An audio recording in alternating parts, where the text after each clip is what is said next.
و این چنین دعای دیگر است که در صحیح مسلم آمده است.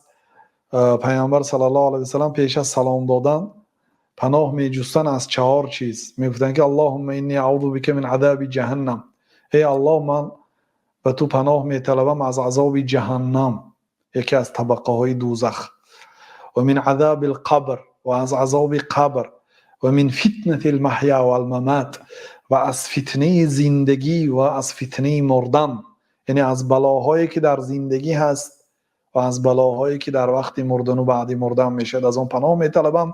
و من شر فتنه مسیح الدجال، از بدی فتنه مسیح الدجال. دجال میبراید میگوید که من خدا هستم، و اگر شما گویید که نه تو دروغ میگویی و اثبات طلب کنید، او اثبات میکند، حتی پدرتون زنده میکنه، مادرتون زنده میکنه، بابای مادر کلاناتون زنده میکنه، هر چیزی که گفتید اجرا میکند.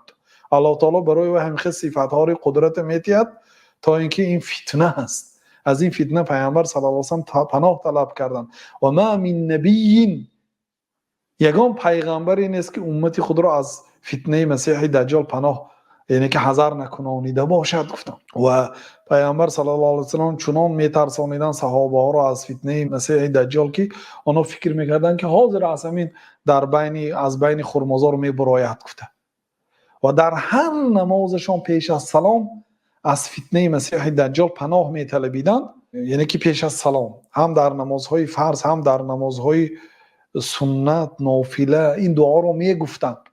در کتاب صفت نماز ما این دعا رو نوشتگی هستیم، گیرید حفظ کنید، پیش از نمازهاتون گویید. امام مسلم گفتن که بلغنی ان طاووسا قال لابنه دعوت بها فی صلاتک. امام مسلم میگن که شاگرد امام بخاری هستند. برای ما یه حدیث آمد که طاووس یعنی تابعین است، شاگرد ابن عباس، و پسرش گفت که آیا همین دعا رو در نمازت گفتی؟ اللهم انی اعوذ بک من عذاب جهنم من عذاب القبر تا آخرش گفتی؟ قال لا. پسرش اون فکر نگفتم. قال اعد، نمازت از نو خواهم. گفتم به چی دلالت میکند؟ حتی بعضی علما میگن که دلالت میکند که طاووس این دعا رو از واجبات نماز میدانست، از رکنهای نماز میدانست میگن حتی.